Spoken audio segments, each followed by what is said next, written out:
Bienvenidos a Dr. Livingstone. Comenzamos 1992 con un programa especial dedicado a uno de los grandes acontecimientos del año, el 500 aniversario del primer viaje de Colón a América. Aseguran que el viaje de Cristóbal Colón cambió el rumbo de la historia. Pero ¿quién fue realmente Colón? El enigma aún perdura del navegante más famoso de todos los tiempos. En Dr. Livingstone vamos a presentaros una nueva teoría sobre la figura de Colón y la ruta que tomó para descubrir las Américas. Una historia que difiere de la oficial y puede revolucionar tanto la biografía de Colón como la historia del primer viaje.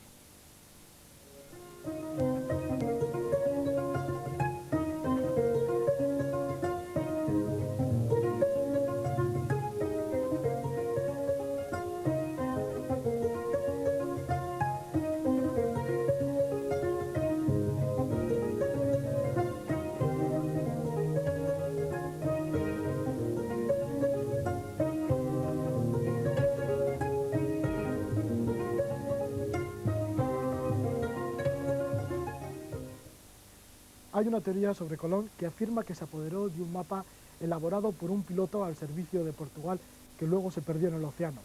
Por los gráficos supo que existían tierras al otro lado del Atlántico y siguió una ruta distinta a la que se cree.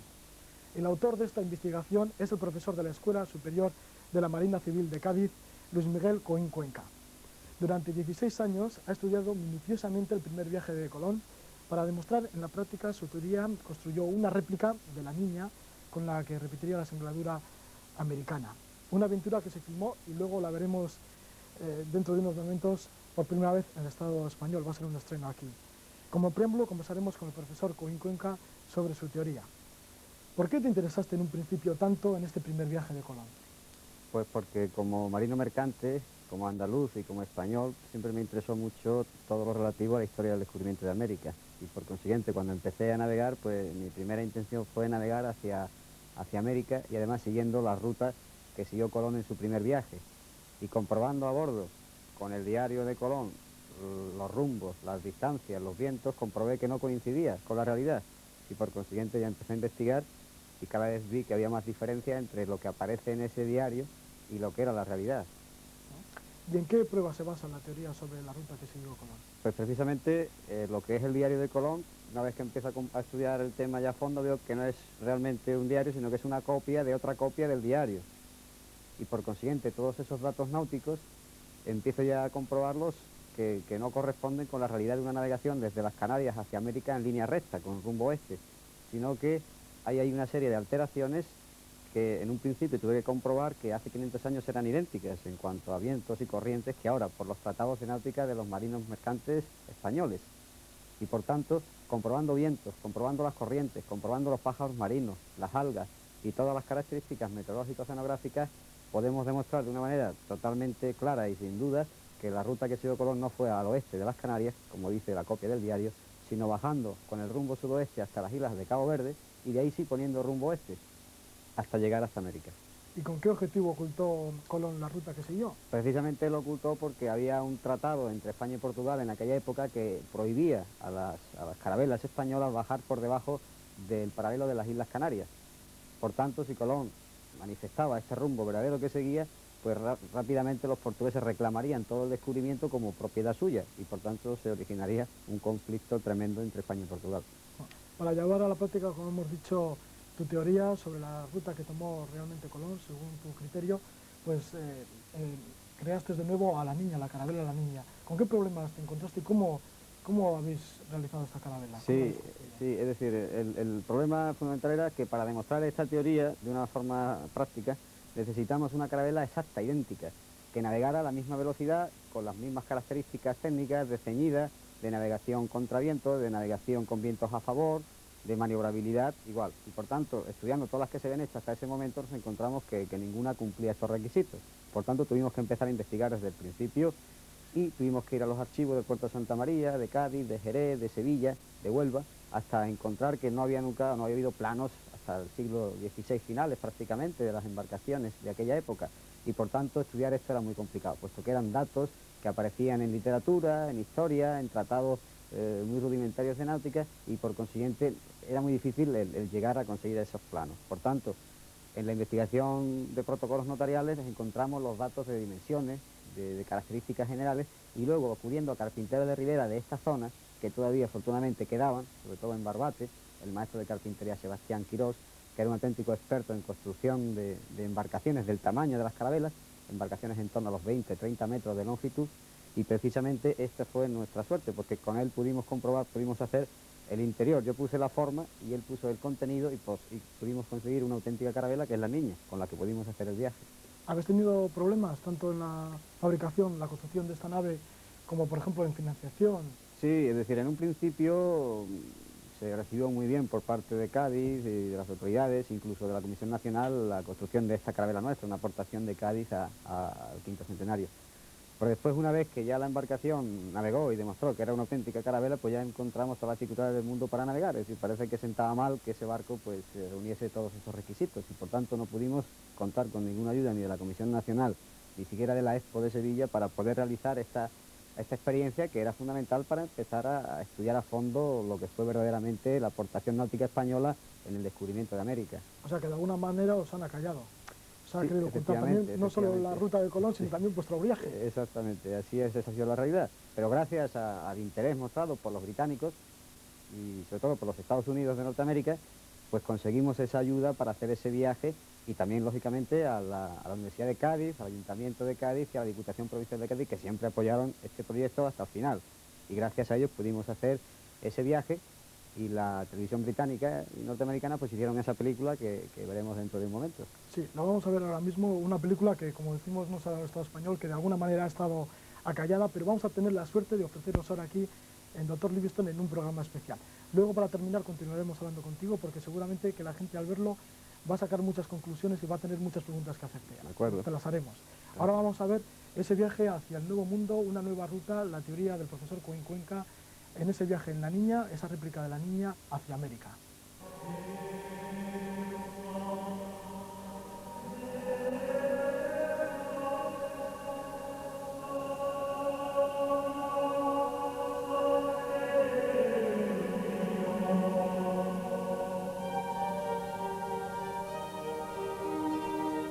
Fue el viaje más importante de la historia.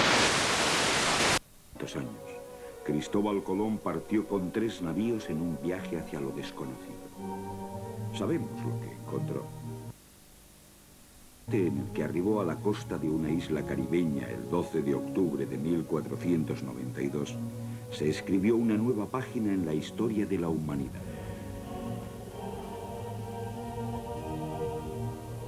Colón es el marino más conocido de la historia, el europeo más famoso de todos los tiempos. Calles, ciudades y hasta un país han sido bautizados con su nombre. Pero, ¿quién era Colón? ¿Qué clase de hombre era? ¿Cómo se le ocurrió su gran idea? Cuando Colón navegó por el Océano Azul en 1492, ¿cómo encontró América?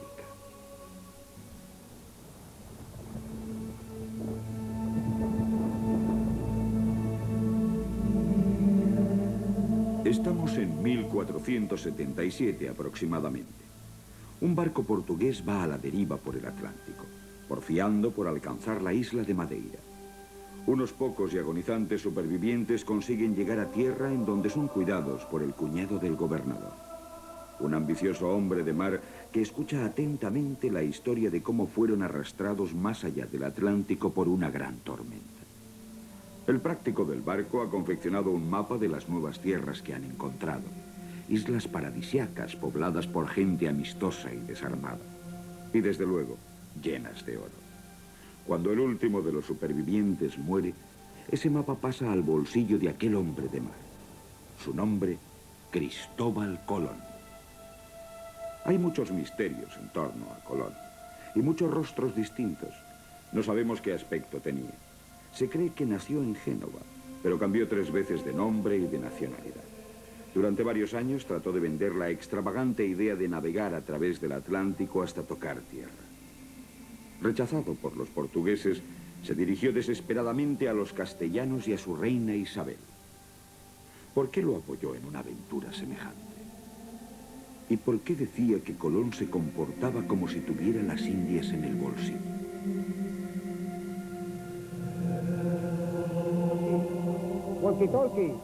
Tras varios años de investigación, el doctor Coin, un catedrático y capitán de barco español, está convencido de que Colón enseñó un mapa a la reina Isabel. Está tan seguro de su teoría que ha construido una réplica de la Niña, uno de los 3 buques de la flota de Colón. La están acondicionando para un viaje que revele la verdadera ruta que tomó Colón para llegar a América. Sin equipamientos modernos y sin compás, esta carabela reproduce con bastante autenticidad las condiciones de su homónima. Al no haber congelador, la carne para el guisado se lleva al modo medieval, viva. Pintada por dentro y por fuera con brea negra y pegajosa y aprovisionada con frutas y verduras, es tal y como Colón podría haberla visto.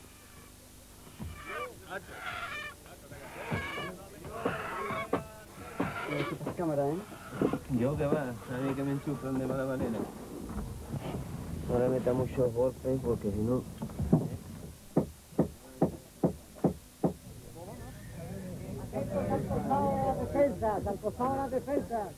El capitán Coin se ha autoimpuesto una formidable empresa. Antes de iniciar un viaje repleto de peligros, el capitán Coin y su tripulación piden la bendición de Dios, al igual que lo hiciera Colón. Colón navegó bajo la bandera de uno de los países europeos más militantemente cristianos de la época. La campaña para expulsar a los invasores musulmanes de Europa había concluido, y, con la Inquisición metida de lleno en su terrorífica tarea, la reina Isabel necesitaba nuevas tierras que conquistar, nuevos paganos que abrazaran la fe de Dios. Colón estaba a punto de facilitárselos. La Niña está tripulada por 18 estudiantes de la Universidad de Cádiz que se preparan para ser capitanes de mercantes el día de mañana. Hasta ahora, tan solo 2 o 3 han pasado una noche en el mar, pero ninguna de ellas como tripulantes. Pasando por la popa de la vela y el chicote pasa por la proa hacia buscar el motor. El capitán Coin tendrá que tratarlos con mucho mimo en la travesía del Atlántico. Ahora, como es prueba, no es problema, pero después ahí hay que hacer un corte final con ligada, con cabo de caño para que no se vaya a ir. Con la presión de la temporada de huracanes sobre ellos, no hay tiempo para el adiestramiento.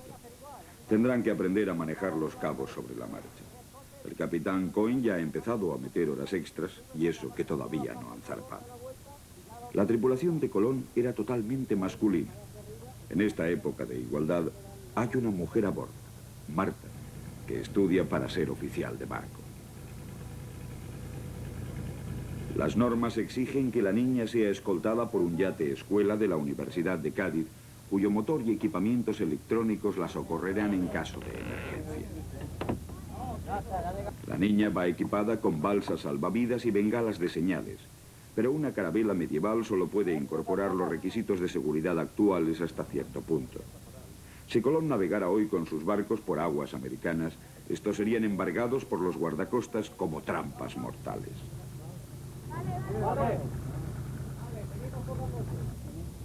En la bahía de Cádiz, el remolcador suelta amarras y la niña navega ya sola. Vale, cazando esas cosas que son de Las carabelas, creadas en el siglo XV para el negocio de los descubrimientos, semejaban a un todoterreno medieval. Se trataba de embarcaciones pequeñas dispuestas para llegar a cualquier lugar. Abarrotadas, sucias, húmedas, pero robustas y con capacidad para devolver la tripulación a su hogar. La sacamos del palo. El viento empuja la vela mayor y la niña inicia su odisea de 4000 millas.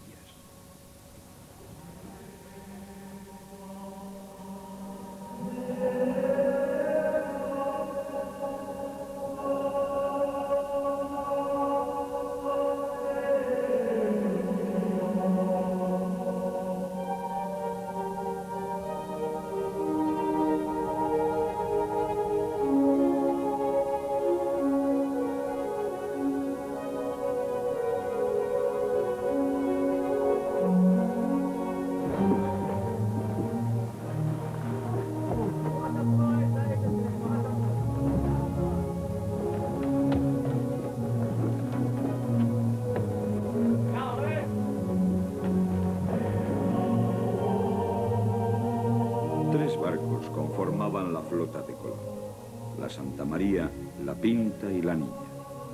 La pequeña niña siempre fue su favorita. Para el capitán Coin es la culminación de 16 años de una ardua investigación que contradice la versión oficial del viaje de Colón.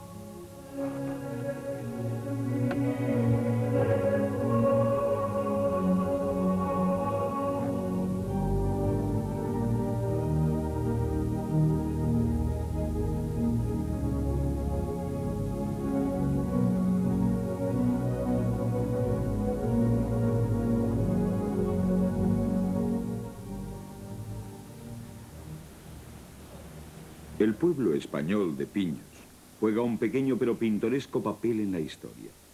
En este puente, uno de los mensajeros de la reina Isabel dio con un desanimado Colón y le llevó hasta su corte. Poco antes, la reina Isabel le había despachado, indignada por las condiciones que exigía. Pero cambió de parecer y Colón, un estafador de nacimiento, obtuvo el contrato más lucrativo de la historia: títulos, poder y un 10% de todos los beneficios del Nuevo Mundo, de por vida, siempre y cuando lograra su objetivo. El 2 de agosto de 1492 asistió a misa en esta iglesia. Llenó hasta arriba sus barriles con el agua de esta fuente romana y desde este puerto, hoy obstruido por los sedimentos, navegó río abajo, rumbo a la historia. Zarpamos el 3 de agosto a las 8 de la mañana. Fuimos en dirección sur, empujados por vientos fuertes y variables hasta el anochecer.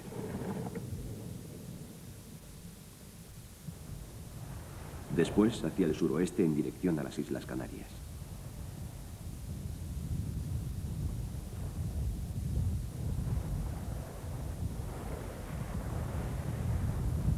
Estas aguas, conocidas por Colón y sus hombres, son un territorio nuevo para nuestra tripulación.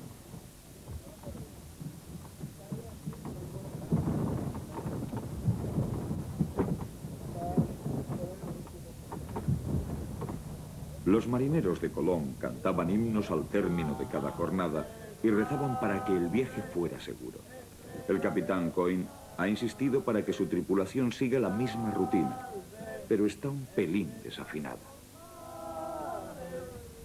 Sí, fervoroso llega al cielo, y hasta aquí nuestro clamor.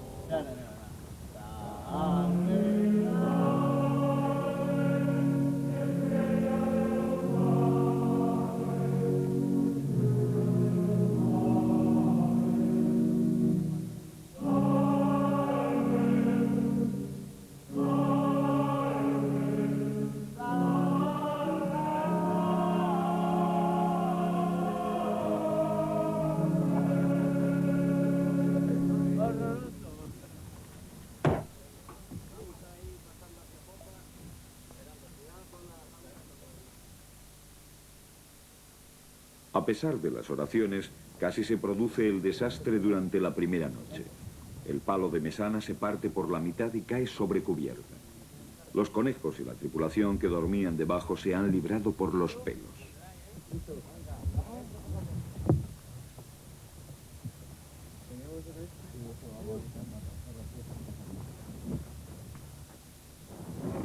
Ha sucedido con el mar en calma. El largo palo se ha hecho astillas. Pero la tecnología medieval tiene algunas ventajas. Cuando algo se rompe, es posible repararlo. Ha sido muy oportuno para recordar a la tripulación que esto no va a ser un viaje de placer. No saben dónde puede ocurrir otro accidente la próxima vez.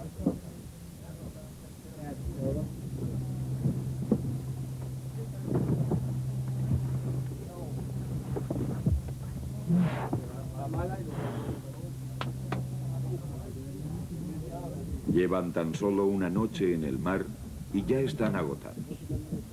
Y el barco apenas avanza.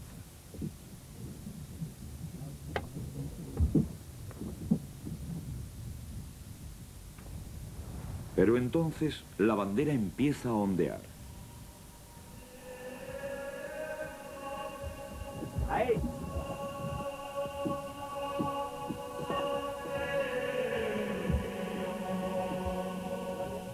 Vamos a poner un poquito más a proa ese tenor, ¿eh? Un poquito El más. capitán Coin intenta trimar las velas para aprovechar el viento al máximo. Y la tripulación trata de adivinar cómo hacerlo.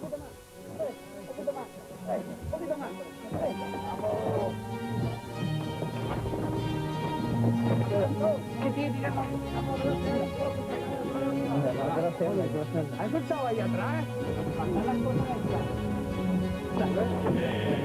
Y la escota, todas las cosas. La bolina un poco más larga. Una, dos,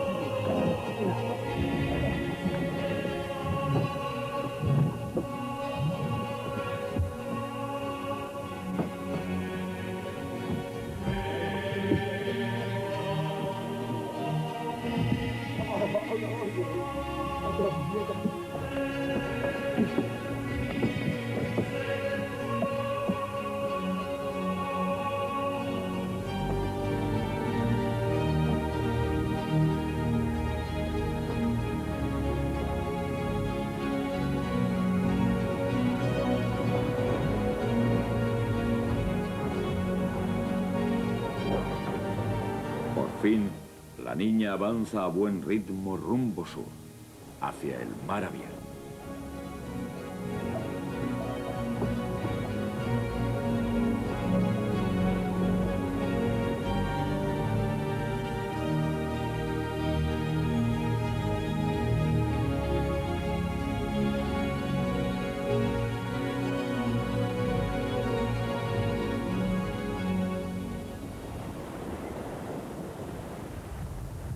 La niña deja España a popa y se dirige hacia el Ecuador.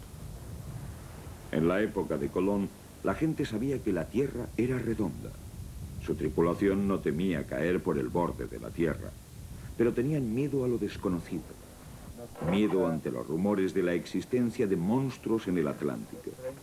Y tenían miedo a no poder regresar al hemisferio norte si navegaban por debajo de la línea del Ecuador.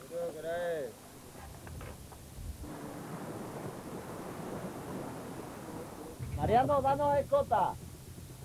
500 años después, los temores siguen existiendo, pero no hay nada de místico en flotas pesqueras y petroleros gigantes que no ceden el paso a nadie. Más allí a la otra boneta que es más alta. Arriba donde está aquella gaza es otro cabo para bolina. Vamos a hacer firme esa. Meterle un cable y hacerle la vuelta de escota para cobrar también. Un tenso capitán Coin pone a su bisoña tripulación en estado de máxima alerta. No, eso ya es gordo. No tanto como la otra boneta, arriba es boneta. Eso es. No es el lugar apropiado para navegar sin un motor que te ayude a alejarte del camino de barcos monstruosos, sobre todo por la noche, y con unas luces de navegación tan tenues.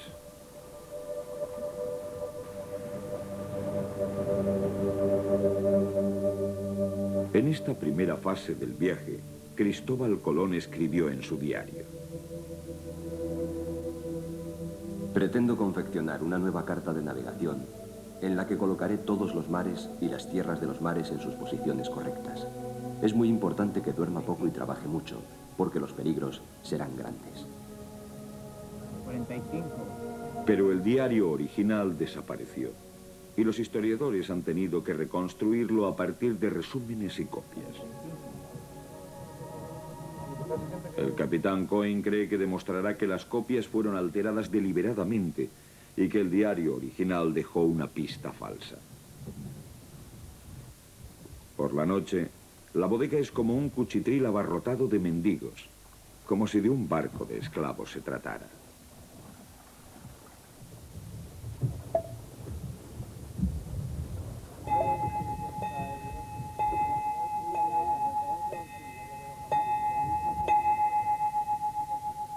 Tres y media de la madrugada, hora del cambio de guardia.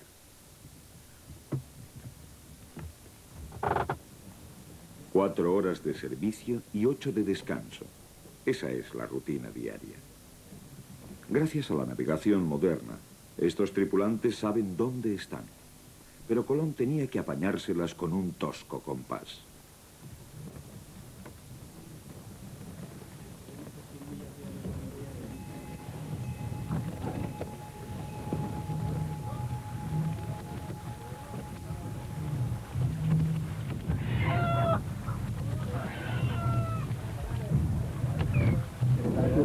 Por la mañana se inician las tareas diarias. Como todos los barcos de madera, la niña tiene una vía de agua. El bombeo puede ser duro para la espalda y las manos, pero los hombres de Colón tenían que vaciar sus barcos con cubos. La cubierta es como una granja y puede empezar a oler como tal si no se limpia regularmente.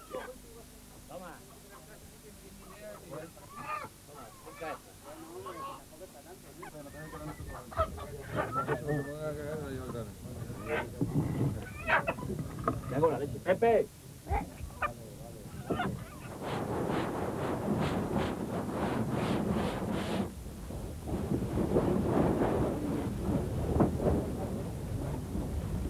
La cubierta es constantemente humedecida para impedir que se seque y se agriete bajo el sol.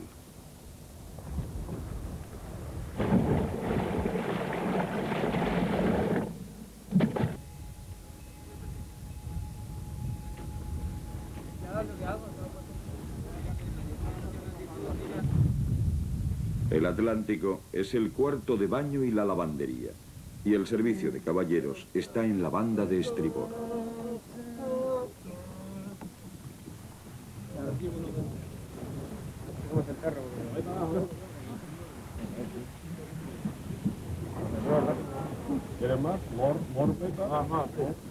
Es en ocasiones como esta cuando uno se entera de quiénes son sus amigos.